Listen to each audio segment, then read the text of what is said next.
شروع اللہ کا نام لے کر جو بڑا مہربان نہایت رحم والا ہے۔ الف لام را، یہ وہ کتاب ہے جس کی آیتیں جچی تلی ہیں۔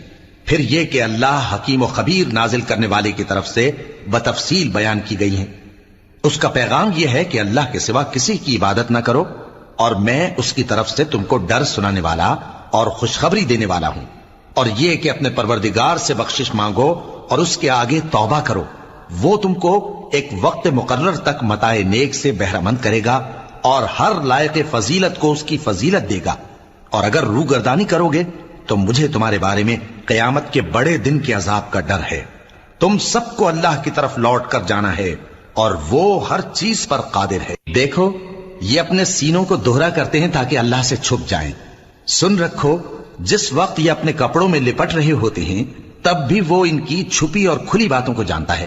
وہ تو دلوں کی باتوں تک سے آگاہ ہے، اور زمین پر کوئی چلنے پھرنے والا نہیں مگر اس کا رزق اللہ کے ذمے ہے۔ وہ اس کے رہنے کی جگہ کو بھی جانتا ہے اور جہاں سونپا جاتا ہے اسے بھی۔ یہ سب کچھ کتاب روشن میں لکھا ہوا ہے، اور وہی تو ہے جس نے آسمانوں اور زمین کو 6 دن میں بنایا، اور اس وقت اس کا عرش پانی پر تھا۔ تمہارے پیدا کرنے سے مقصود یہ ہے کہ وہ تم کو آزمائے کہ تم میں عمل کے لحاظ سے کون بہتر ہے۔ اور اے نبی، اگر تم کہو کہ تم لوگ مرنے کے بعد زندہ کر کے اٹھائے جاؤ گے تو کافر کہہ دیں گے کہ یہ تو کھلا جادو ہوا، اور اگر ایک مدت معین تک ہم ان سے عذاب روک دیں تو کہیں گے کہ کون سی چیز عذاب کو روکے ہوئے ہے۔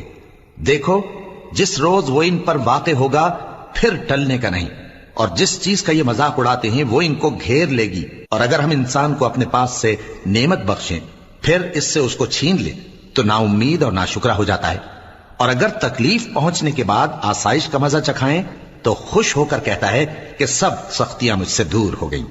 بے شک وہ ہے ہی خوشی میں مست ہو جانے والا، بڑا فخر جتانے والا۔